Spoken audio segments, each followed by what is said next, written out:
Now to growing fallout after President Biden issued an executive action strictly limiting the asylum process to those who try to cross into the U.S. between legal points of entry.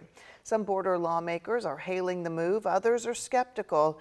ABC's Im Nguyen has more on this big change.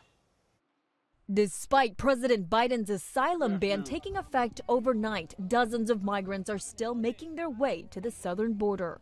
The White House defending the president's decision to impose a cap on the number of migrants allowed to seek refuge illegally.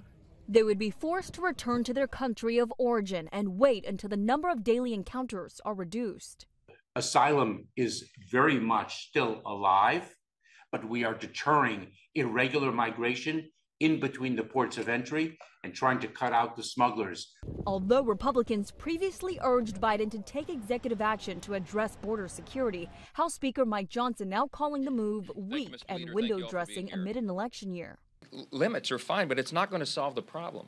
Some Democrats say this is a good first step, but few progressives say they're concerned this sends a confusing message about what they stand for, warning this could backfire in November. I think in the end we end up hurting the very people that we're fighting for. But Biden, who has been trying to be tough on immigration, insists Republicans left him no choice after they blocked a bipartisan border deal. Why? Because Donald Trump told them to. For those who say the steps I've taken are too strict, I say to you that be patient. The White House is expecting legal challenges, which may delay the implementation of the 2,500 daily encounters limit. If you need asylum, you should be able to get it. With legal challenges on the way, some Republicans claim Biden had no intention of actually implementing this limit. But White House officials say they are confident the president's plan will hold up in court. Im Nguyen, ABC News, Washington.